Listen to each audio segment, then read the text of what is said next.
पारख प्रकाशी जो भये गुरुदेव आप,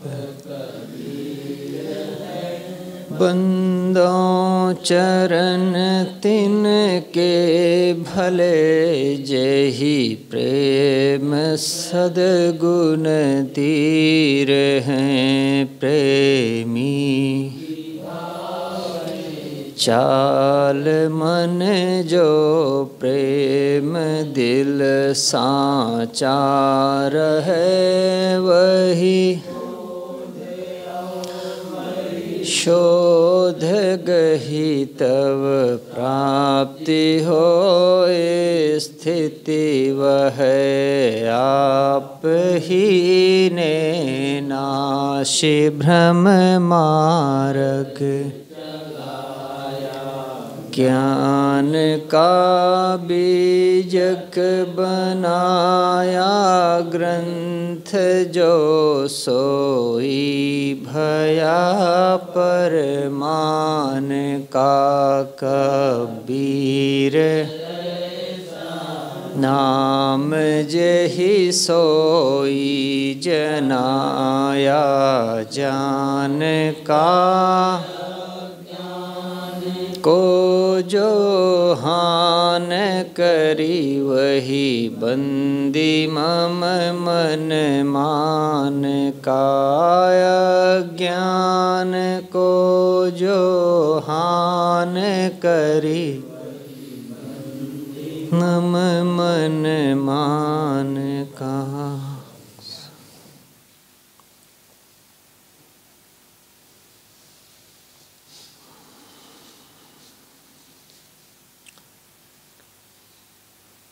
थोड़ी कुछ बातें गणतंत्र दिवस की।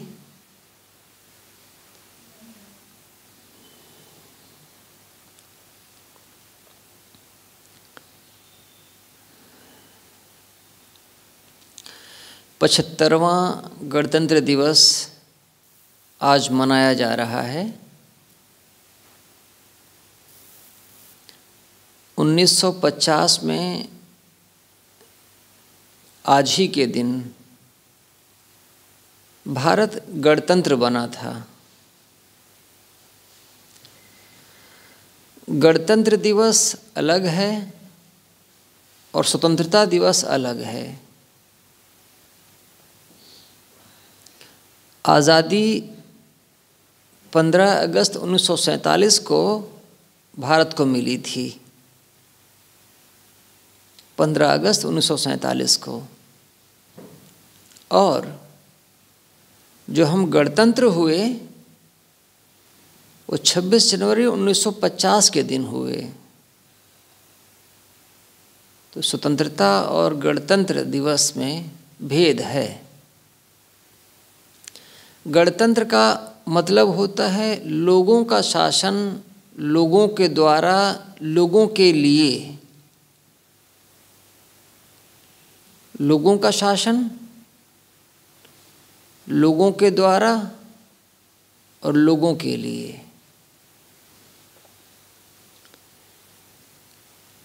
इसके पहले अंग्रेजों का शासन था और उसके पहले राजाओं का शासन था।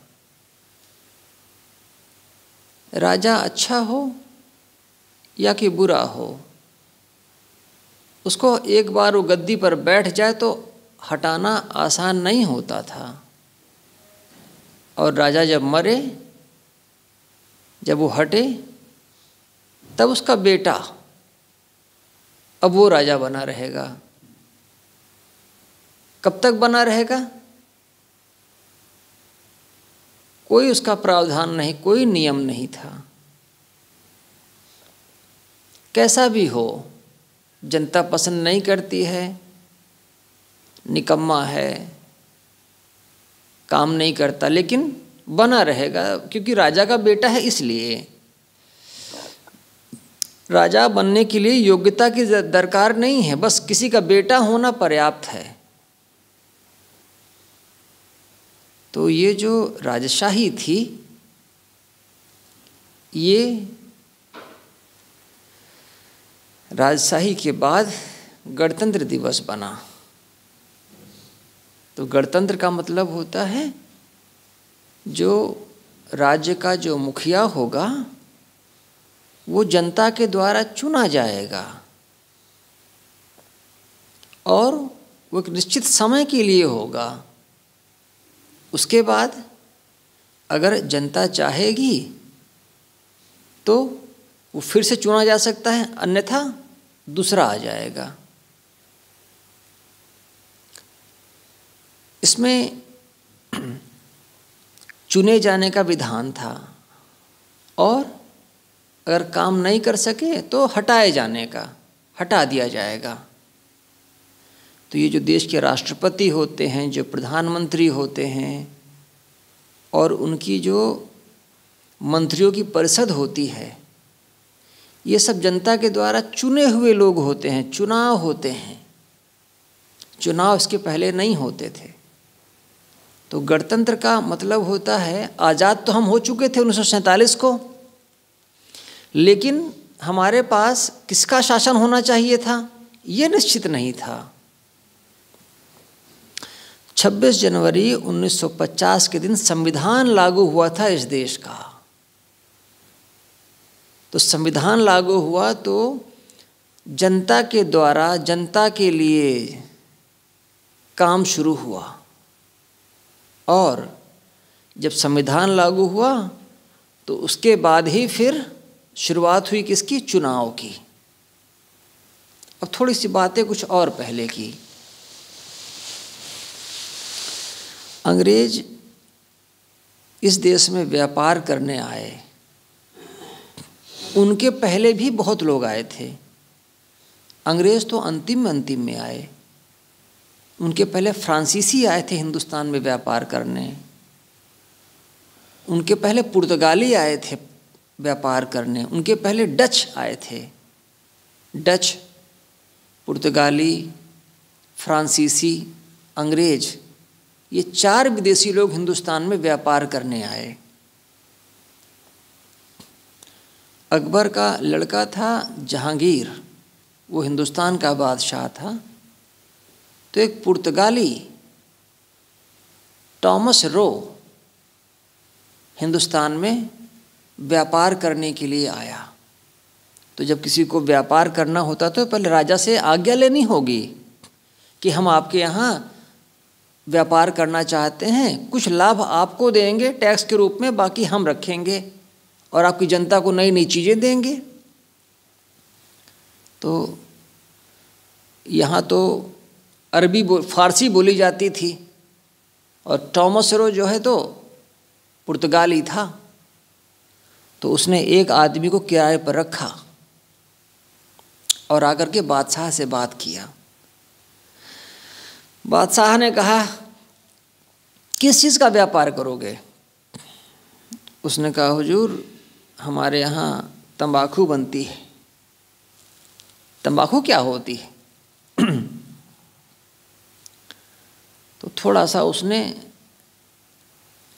निकाल करके पुड़िया में दिया और कहा इसको लेने से हल्का हल्का नज़ला है, जुखाम है, सब ठीक हो जाता है, ऐसे कहा। और हमें क्या मिलेगा? बादशाह ने पूछा हुजूर जो लाभ होगा उसका हिस्सा कुछ आप तक पहुंच जाएगा, जैसे आपकी बाकी की रियाया है, हमको भी कमाने खाने दीजिए। तो सूरत बंदरगाह था। तो सूरत में उन्होंने कहा कि फैक्ट्री लगा लो, अपना गोदाम बना लो। तो जहाज़ से भर करके चीज़ें वहाँ लाते, वहीं उनका गोदाम था, वहीं चीज़ें रख लेते। इसीलिए उसको सुरती भी कहा जाता है, क्योंकि सूरत से बनकर चीज़ें आती थी। तंबाकू वो जर्दा कहलाती थी, पीली पीली होती थी। मुसलमानों ने उसका नाम जर्दा दिया। इस तरीके से उन्होंने व्यापार के लिए हिंदुस्तान में कदम बढ़ाया। जब उनके जहाज यहाँ से मेवा, फल, मसाला, सोने चांदी की चीज़ें लेकर के वापस जाते तो बाकी के लोग पूछते कहाँ से लेकर के आ रहे हो, तो कहे हिंदुस्तान से लेकर के आ रहे हैं। तो वहाँ की जनता अमीर है, बहुत अमीर है। तो पुर्तगालियों की देखा देखी डच, फ्रांसीसी और अंग्रेज ये लोग भी अपने जहाज़ों में सामान भर करके लाए हिंदुस्तान बेचने के लिए। और यहाँ कोई कलकत्ता में रुक गया, कोई कोचीन में रुक गया, जो भी समुंदर के किनारे के बंदरगाह हैं वहाँ रुक जाते। अलग अलग राजा होते, उन लोगों को टैक्स देते और व्यापार करते। और उसी समय मुग़ल सल्तनत, मुस्लिम बादशाह कमज़ोर होते गए, तो छोटे छोटे राजा तैयार होते गए, वो आपस में लड़ते रहते थे। तो अंग्रेज़ों ने कहा, एक को दूसरे के विरुद्ध लड़वाया और कहा हम तुम्हारा सहयोग करेंगे। और पहली ऐसी घटना उन्होंने बंगाल में की। मीर कासिम वहाँ का नवाब था, उसके सेनापति से ही उसको मरवा दिया।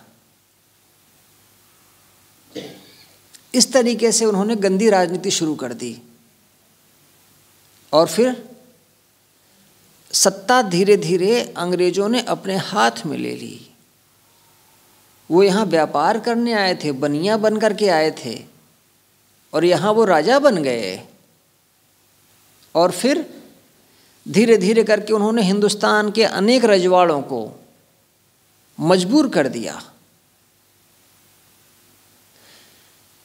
तुम लोग राजा बने रहोगे अपने राज्य के लिए, लेकिन करोगे वो जो हम कहेंगे। अंग्रेज सरकार जो लंदन में बैठी हुई थी, उसने देखा कि ये लोग बड़ा प्रॉफिट लेकर के आ रहे हैं, बड़ा मुनाफा लेकर के आ रहे हैं। तो उन्होंने कहा तुम व्यापार करो और अब हुकूमत हमारी होगी, वहाँ इंग्लैंड की सरकार की हुकूमत हिंदुस्तान पर होगी, क्योंकि बहुत प्रॉफिट, बहुत लाभ था। इस तरीके से अंग्रेज हिंदुस्तान के बड़े हिस्से पर राज करने लगे। फिर धीरे धीरे उनकी लड़ाई पुर्तगालियों से हुई, पुर्तगालियों को मार के भगा दिया। फिर उनकी लड़ाई फ्रांसीसियों से हुई, फ्रांसीसियों को मार के भगा दिया। फिर अंग्रेज अकेले हिंदुस्तान के राजा बन के रहे। जब भी कोई हिंदुस्तान में कानून बनता था तो इंग्लैंड की संसद में बनता था। इंग्लैंड की संसद में हिंदुस्तान के लिए कानून बनता था। कौन राजा बनेगा, कौन गवर्नर बनेगा, ये इंग्लैंड में तय होता था। इस ढंग से व्यवस्था बनती थी। ये जो आईएएस बनते हैं, ये उस समय इनको आईसीएस कहा जाता था, वो लंदन से आते थे, अंग्रेज लोग आते थे। और इस तरीके से यह देश की व्यवस्था चलने लगी।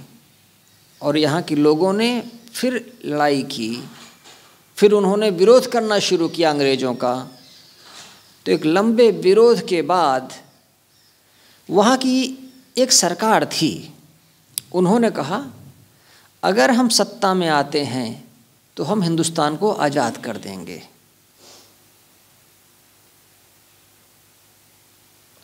चुनाव का जब टाइम आया तो उन्होंने कहा कि अगर हम सत्ता में आते हैं तो हम हिंदुस्तान को आज़ाद कर देंगे।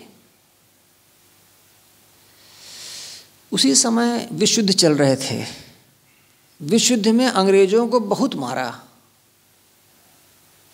जर्मनी ने लगातार 15 दिन तक बम बरसाए लंदन में और तहस नहस कर दिया लंदन को।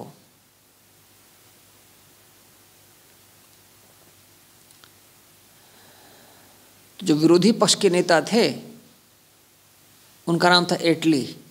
एटली ने कहा अगर हम चुनाव में जीतते हैं तो ये लड़ाई यहाँ बंद कर देंगे और हिंदुस्तान में आज़ाद कर देंगे। चुनाव हुए और वो जीत गए।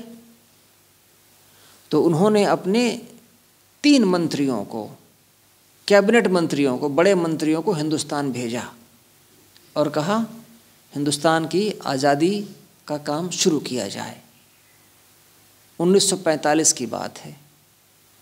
तो वहाँ से उनके 3 बड़े नेता आए और हिंदुस्तान में बड़े बड़े नेताओं से मिले।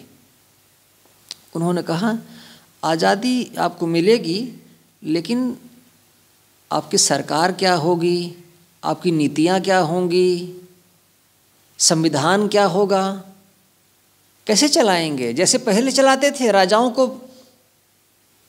को वापस कर देंगे राज्य, कैसे चलाओगे? तब उन्होंने कहा एक संविधान बनाओ। संविधान कैसे बनाओगे? तो एक संविधान सभा गठित करो। तो एक संविधान सभा गठित की गई, उसको संविधान बनाने का काम दिया गया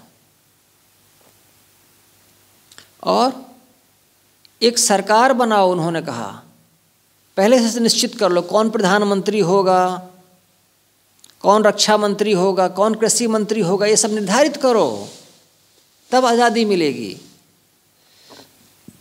तो लगभग आज़ादी के पहले से ही कार्यक्रम चालू हो गया था संविधान बनाने का और लगभग 3 बरस में संविधान बना। 1949 में संविधान बन गया भारत का। इसमें पूरे भारतीय लोग ही थे।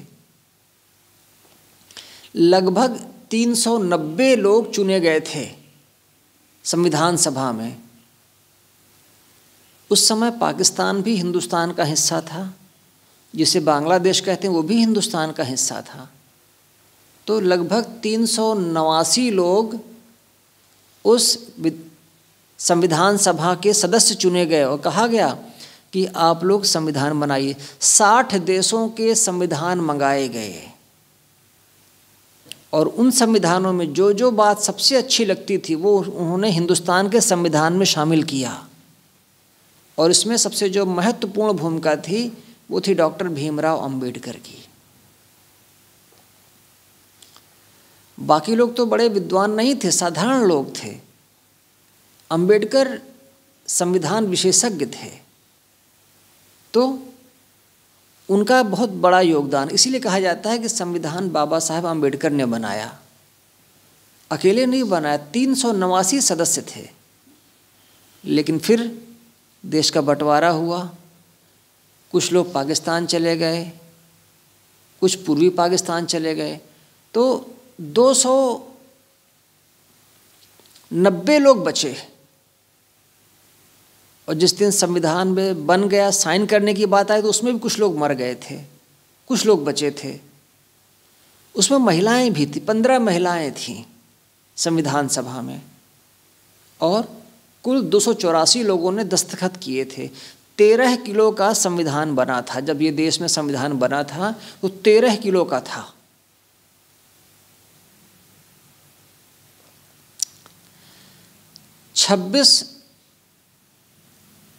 नवंबर 1949 को संविधान बन गया। उसको बनने में 2 साल 11 महीना 18 दिन लगे, इतना टाइम लगा। और 1949 को 26 नवंबर को बन गया, तो उस दिन लागू कर देना चाहिए था। उस दिन लागू नहीं किया गया। क्यों नहीं लागू किया गया? लगभग 20 साल पहले से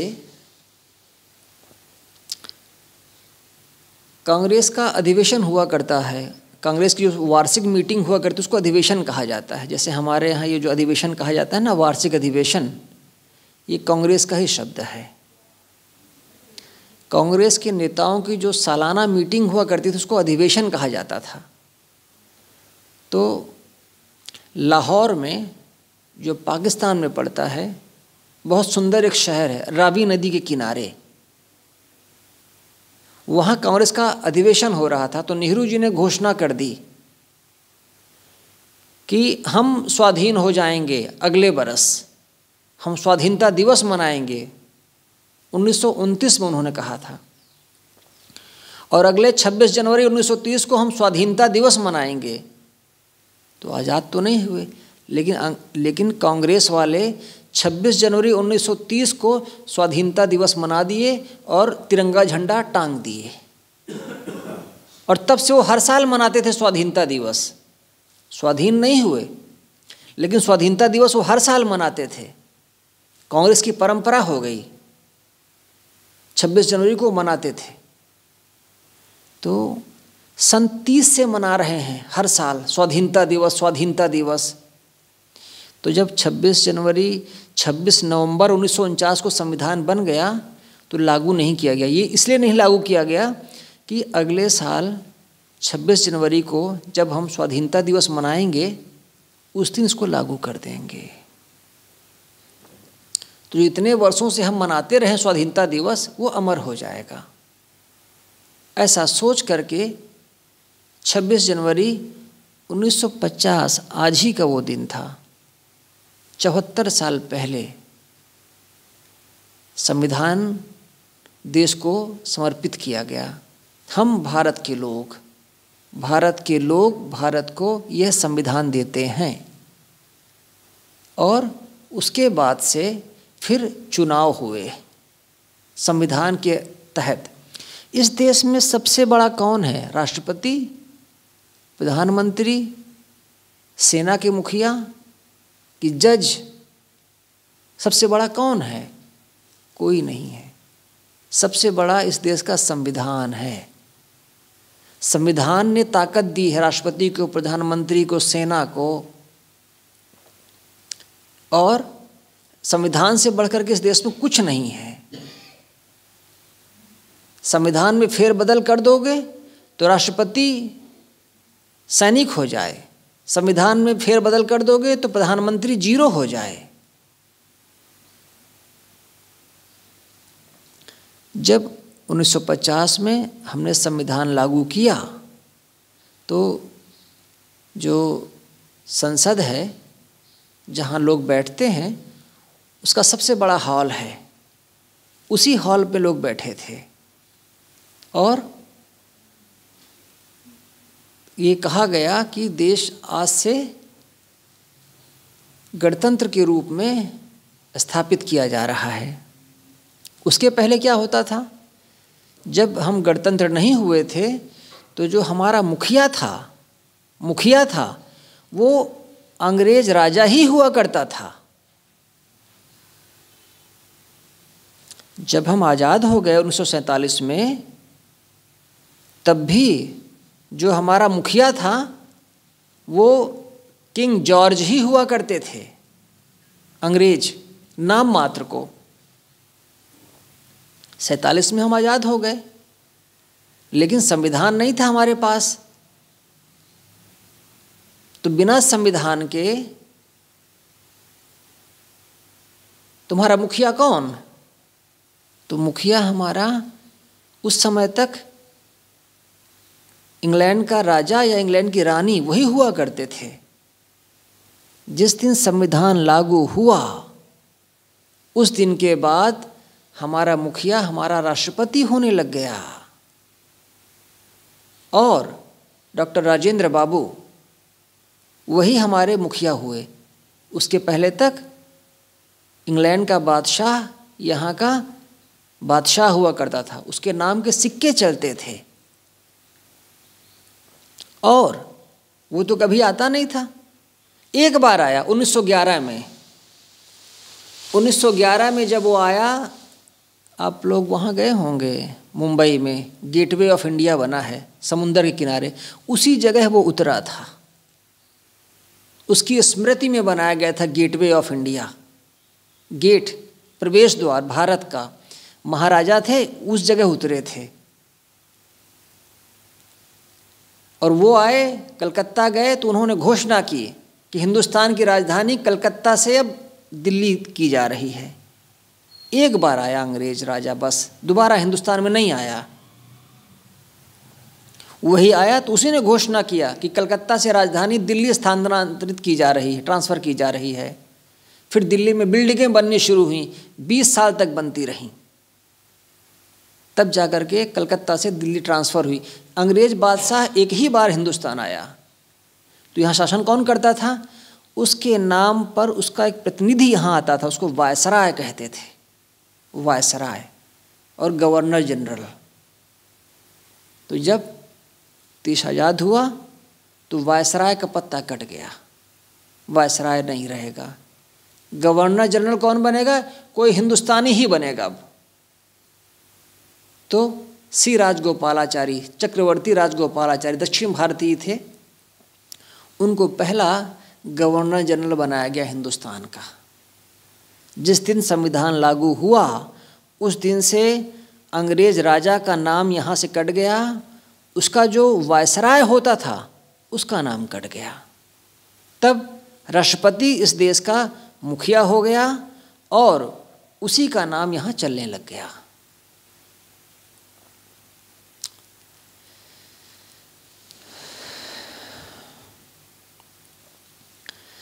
जब संविधान लागू हुआ 1950 में, तब उसमें एक विधान था चुनाव आयोग का। एक आयोग होगा, वो हिंदुस्तान में चुनाव करवाएगा। तब सन 1951 में चुनाव के डेट घोषित की गई और जो सरकार चल रही थी, वो जो संविधान बनाने के लिए जो लोग चुने गए थे, उन्हीं लोगों में मंत्री, प्रधानमंत्री, राष्ट्रपति, रक्षा मंत्री, कृषि मंत्री, यही सब चुन लिए गए थे। संविधान बनाने वाली जो टीम थी वही यहाँ की सरकार भी बना रही थी, वही सरकार का काम कर रही थी। चुनाव नहीं हुए थे। चुनाव कब हुए? जब संविधान आज के दिन लागू हुआ ना, तब फिर पहली बार सरकार को लगा कि अब चुनाव करवाना चाहिए। क्यों? चुनाव करवाता कौन? चुनाव आयोग। चुनाव आयोग कहाँ था? वो संविधान में था। जब संविधान लागू किया तब जाकर के 1951 में दिसंबर लास्ट में पहली बार चुनाव हुए और उन चुनाव में जो सरकार पहले थी कांग्रेस की, वही सरकार बनी रही, वही सरकार काम करती रही। नेहरू जी तो मरते दम तक 1964 27 मई 1964 तक प्रधानमंत्री थे। डॉक्टर राजेंद्र प्रसाद 52 में चुनाव हुआ, उसमें राष्ट्रपति चुने गए, फिर अगली बार इलेक्शन हुआ तो फिर चुने गए। सन 62 तक वो राष्ट्रपति थे, 3 बार हुए, 2 बार चुने गए और पहली बार अंतरिम, क्योंकि वो संविधान सभा के अध्यक्ष हुआ करते थे।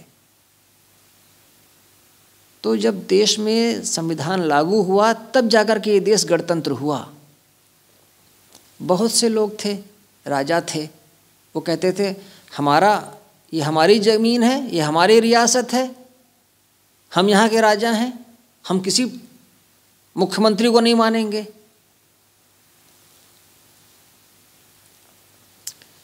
राजस्थान में हम लोग एक जगह गए हुए थे, डीठ, क्या नाम साहब जी? डीठ, डीड, डा गा गा डीग, डीग का राजा था और राजस्थान में पड़ती जगह, और राजस्थान के मुख्यमंत्री थे। मुख्यमंत्री अपने काफिला को लेकर के आ रहे थे, तो डीग का जो पहले का राजा था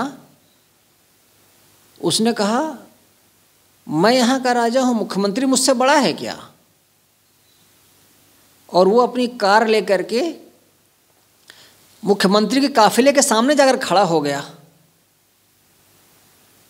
और बंदूक निकाल ली, देखता हूँ कैसे जाएगा मेरे राज्य से। तो मुख्यमंत्री के जो लोग थे सुरक्षा, उन्होंने उसको वहीं गोली मार दी, सड़क पर ही गोली मार दी।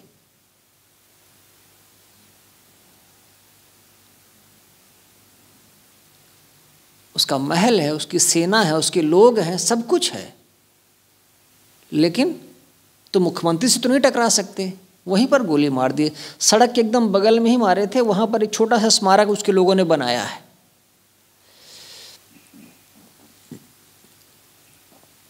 जो चुने हुए राजा थे उनको लगा कि अब हमारी सत्ता कमज़ोर है, अब जो चुने हुए लोग हैं वो महत्वपूर्ण हो रहे हैं।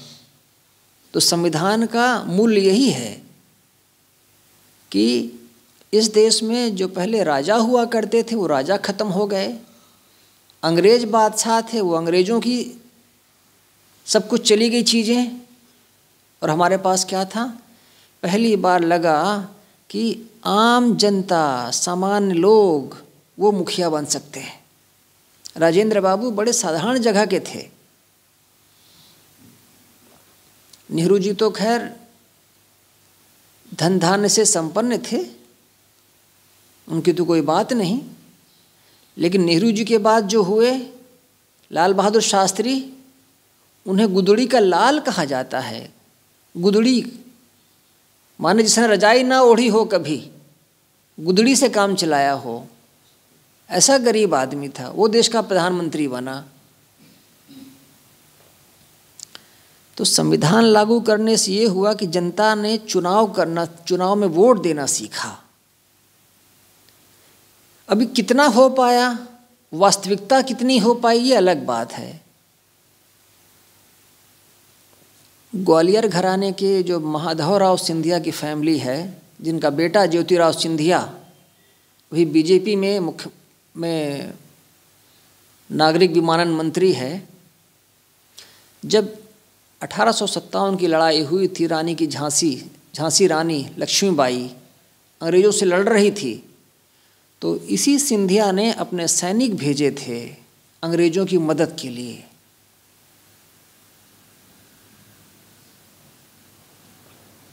और उन अंग्रेज़ों के साथ मिल करके इन्होंने झांसी रानी लक्ष्मीबाई के लोगों पर गोलियां चलाई थी, इसी सिंधिया परिवार ने। लेकिन जब देश आज़ाद हुआ तो ये बड़े बड़े घराने के लोग चुनाव में जीतते गए और मंत्री बनते गए, राजा भी बने रहे, सब सुविधाएं लेते रहे। माँ भारतीय जनता पार्टी में तो बेटा कांग्रेस में, जिसकी जो भी सरकार आ जाए काम इनका होता रहेगा।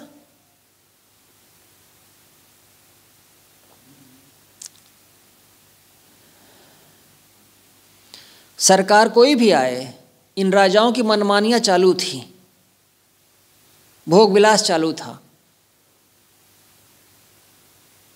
इन लोगों को सरकारी पैसा मिला करता था हर बरस, क्योंकि पहले के राजा थे, जिसकी जितनी बड़ी सीमा होती थी उसको उतना पैसा मिलता था, कोई कमी नहीं थी। पैसा कौन देता था? जनता का पैसा, टैक्स का पैसा दिया जाता था इन राजाओं को।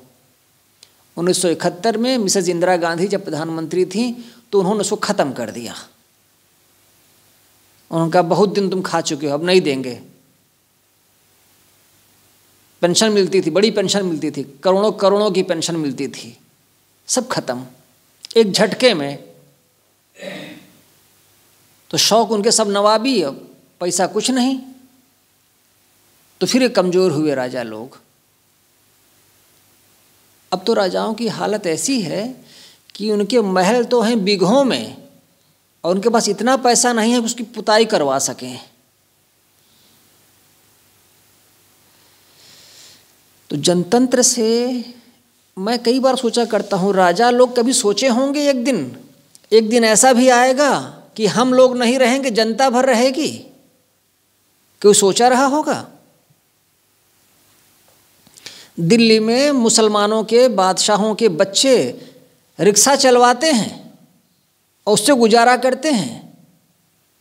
कभी सोचे थे वो कि ताजमहल और लाल किला बनवाने वाले लोगों के बच्चे जो हैं सड़कों पर रिक्शा चलाएंगे?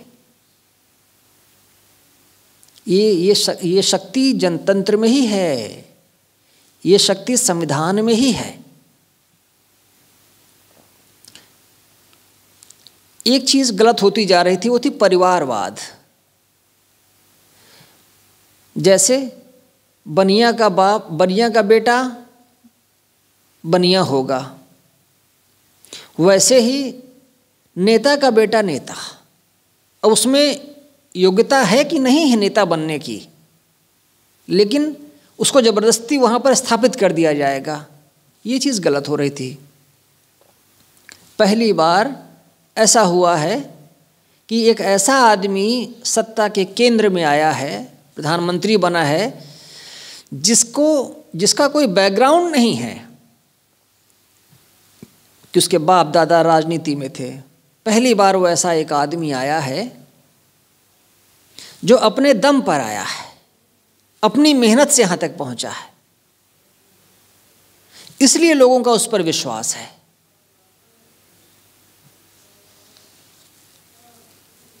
उसके लोग बड़े साधारण हैं, उसके साथ बहुत साधारण लोग हैं, लेकिन वो आदमी अकेले जनता को इस बात का विश्वास दिला रहा है कि मेरे पुरखे राजनीति में नहीं थे, मैं धनी आदमी नहीं हूँ, मेरी जात ऊंची नहीं है, लेकिन मुझ में ईमानदारी है, मैं ईमानदारी से काम करना चाह रहा हूँ, तो जनता उसको मौके दे रही है। ये जनतंत्र और गणतंत्र इसी में संभव है, अन्यथा ऐसे आदमी का तो वहाँ पहुँच पाना भी मुश्किल था। और वो अब एक ऐसा सिस्टम चला रहे हैं जिसमें सामान्य आदमी को ऊंची जगह पर बैठाया जाए।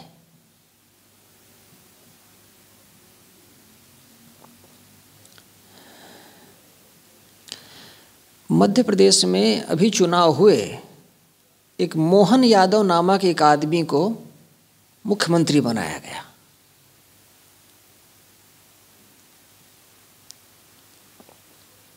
उसकी कोई राजनीतिक समझ नहीं थी ऐसी। एक एमएलए था, उसको बनाया गया और बड़े बड़े लोगों को किनारे कर दिया गया। उसी तरीके से उन्होंने राजस्थान में किया। यही तो है जनतंत्र की शक्ति, यही है ताकत। गांधी जी को जो हम इतना महत्वपूर्ण मानते हैं, वो इसीलिए मानते हैं कि वो कोई राष्ट्रपति नहीं थे, वो कोई प्रधानमंत्री नहीं थे, वो संविधान सभा के सदस्य भी नहीं थे। जनता जानती थी कि ये आदमी जो करेगा वो सही करेगा, जनता का विश्वास था उन पर, बस। बाकी उनकी बातों को तो नेता भी नहीं मानते थे कई बार। वैसे ही अभी ये दौर चल रहा है। जनता का एक आदमी पर विश्वास है, उसी विश्वास के नाते वो आदमी जनता सत्ता पर काबिज है और काम कर रहा है। और आप एक चीज़ सोचें, 70 साल 75 साल बाद भी, सन 47 में हमें आज़ादी मिली, इतने वर्षों बाद भी अगर हम अपने एक आदमी को मकान न दे सकें, छत न दे सकें, लेटरिन बाथरूम न दे सकें, खाना बनाने को चीज़ें न दे सकें, दाल चावल न दे सकें, चीनी न दे सकें, नमक न दे सकें, तो क्या मिला उसको? 3 पीढ़ी के बाद भी अगर न मिल सके, तो ये आदमी कुछ बहुत काम कर पा रहा हो या ना कर पा रहा हो, लेकिन ये आदमी कम से कम लोगों को दाल रोटी तो दे पा रहा है, छत तो दे पा रहा है। पहले की सरकारें तो नहीं दे पाई।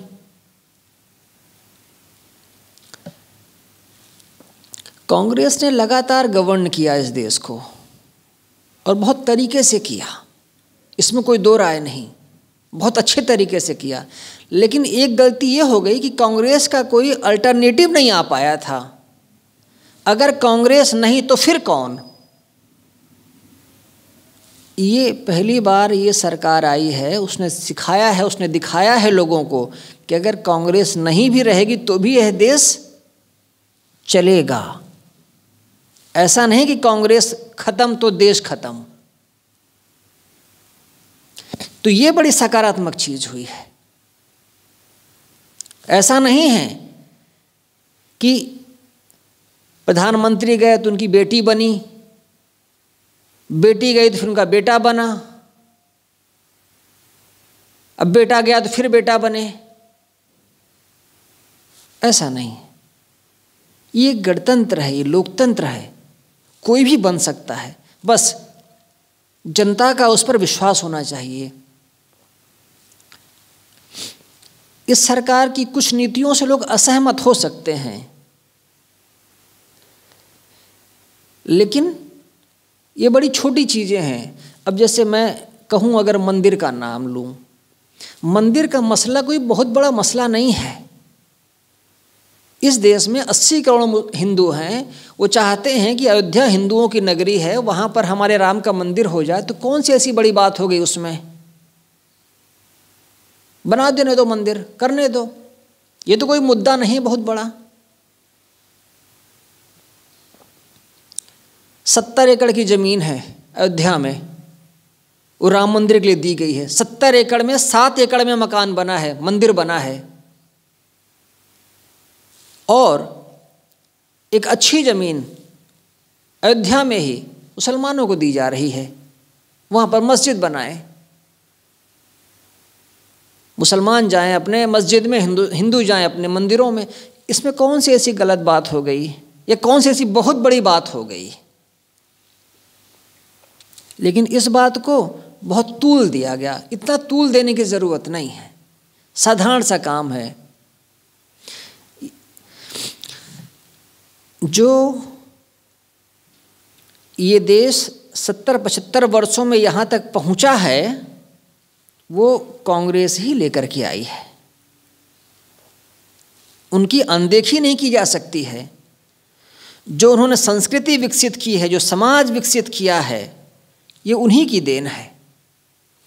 अब जनता के मन में आया कि हम एक अब दूसरा प्रधानमंत्री चुने, दूसरी सरकार चुने, तो इसमें तो कोई गलत बात नहीं है।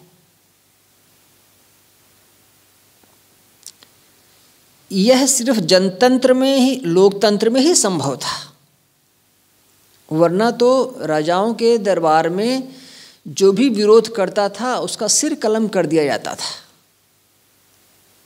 जनता का मुंह बंद रहता था।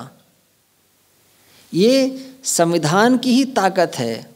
हाँ, इसमें कुछ कमियां हैं, लेकिन जनता जैसे जैसे पढ़ेगी।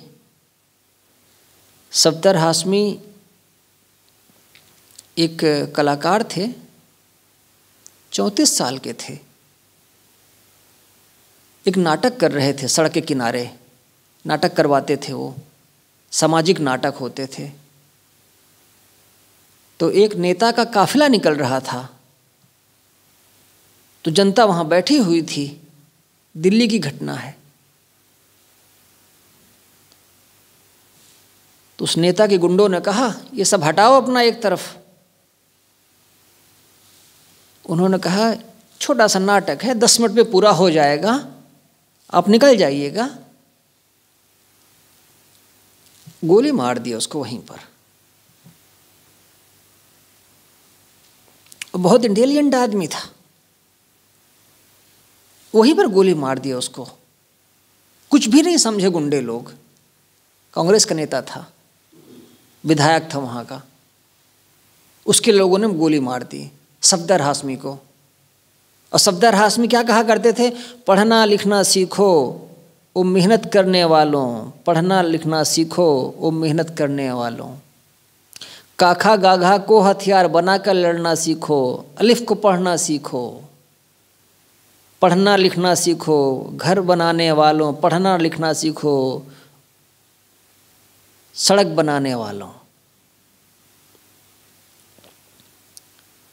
अंधविश्वास को हटाना है तो पढ़ना लिखना सीखो, सरकार बनानी है तो पढ़ना लिखना सीखो। जितना जनता शिक्षित होगी उतना लोकतंत्र मजबूत होगा, उतना समझ में आएगा जनता की शक्ति क्या है। और जितना जनता निरक्षर रहेगी, जितना जनता भोंदू रहेगी, उतना नेताओं की चांदी रहेगी।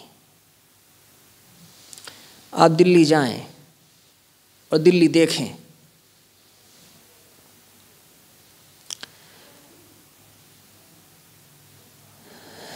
एक कोने से दूसरे कोने चले जाओ दिल्ली में, सड़कें सड़कें सड़कें, 4, 4, 8, 8, 16 16 लेन की एक सड़क है दिल्ली में 16 लेन की। दिल्ली और यूपी का जो बॉर्डर है वहाँ पर जो सड़क बनी है वो 16 लेन की है। 8 लेन का पुल है और 4 लेन दाईं तरफ नीचे, 4 लेन बाईं तरफ नीचे, 16 लेन का पुल बना है, रास्ता बना है। और दिल्ली से दूर दूर 40 किलोमीटर 60 किलोमीटर तक चले जाओ, सब जगह काम हो रहा है। विद्यालय हैं, हॉस्पिटल हैं, सड़कें हैं, सफाई है, सब काम हो रहा है। क्यों? इसलिए क्योंकि वो लोग वहाँ के शिक्षित हैं, वो काम करवाना जानते हैं। और हमारे यहाँ क्या है, अभी कूड़ा निकाल करके डाला उन्होंने नाली से, 6 दिन हो गए, अभी वैसे ही पड़ा हुआ है कूड़ा सड़क के किनारे। उसको रोज़ फ़ोन करो कि भाई आकर के उठा ले जाओ, उठा ले जाओ, सब बिखरा जा रहा। हाँ हाँ कल आएंगे, हाँ आज आएंगे, हाँ कल आएंगे। जितना जनता कमज़ोर होगी नेता उतने मजबूत होंगे, और जनता जितनी मजबूत होगी नेता उतने कमज़ोर होंगे। तो अपने अधिकारों और अपने कर्तव्यों के प्रति जनमानस जितना जागरूक होता जाएगा, लोकतंत्र उतना मजबूत होता जाएगा। और ये ताकत, ये शक्ति हमें संविधान से ही मिलती है। और ये संविधान आज से 74 बरस पहले आज के दिन लागू हुआ था। और तब पहली बार हम लोगों ने जाना था कि जनता सिर मुकुट है, राजा नहीं। इसमें कुछ कमियां हैं। अंग्रेज लोग तो हंसा करते थे कई बार, इतना गरीब है, इतना अशिक्षित है हिंदुस्तान, कैसे चल पाएगा। लेकिन वो सारी कमियों के बावजूद हिंदुस्तान अभी भी चल रहा है। ये गौरवमयी क्षण है, ये हमारे स्वर्णिम दिन हैं। और अभी के जो प्रधानमंत्री हैं उनकी जो जनता से अंडरस्टैंडिंग है वो बड़ी बढ़िया है। नीतियों में कमी बेसी तो हर जगह होती है, अगली सरकार आएगी वो इनकी कमियों को दुरुस्त करेगी। लेकिन जितना महत्व उन्होंने जनता को दिया है इसके पहले वो कम ही दिखता था। आज ये 26 जनवरी का दिन थोड़ी सी कुछ बातें समझ में आई, वो यहाँ से कह दी गई। जय हिंद। है गुरुदेव तुमको वंदन है, वंदन है गुरुदेव, वंदन है गुरुदेव। काल जाल के फंदा भारी, काल जाल के फंदा भारी, लखायो भेव तुमको परख, लखायो भेव। वंदन है गुरुदेव, वंदन है गुरुदेव, वंदन है गुरुदेव। वेद शास्त्र सब खोजत हारे, वेद शास्त्र सब खोजत हारे। मर्म न जानत केवल तुमको, मर्म न जानत केवल तुमको। वंदन है गुरुदेव, वंदन है गुरुदेव,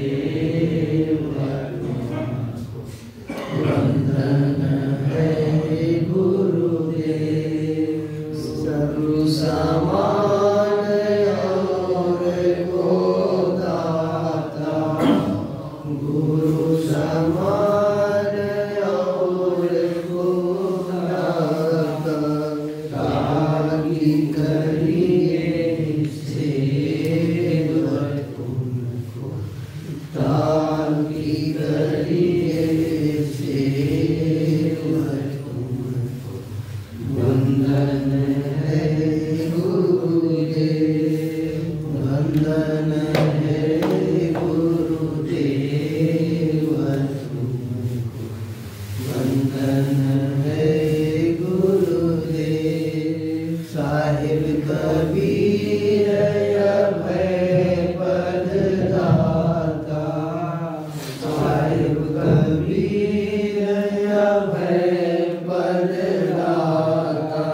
उठ करके ध्वजा लेने के लिए उस कैंपस में आप सभी आमंत्रित हैं। उसके बाद तो आमंत्रण नहीं है साहब जी? ठीक है। जलपान के लिए सब चले गए वहाँ है, आमंत्रण है ना? हाँ हाँ। जलपान के लिए आज आप सभी आमंत्रित हैं ध्वजारोहण के बाद।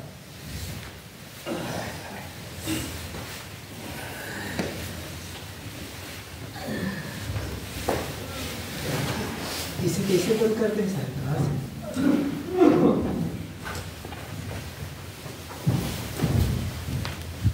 स्टार्ट।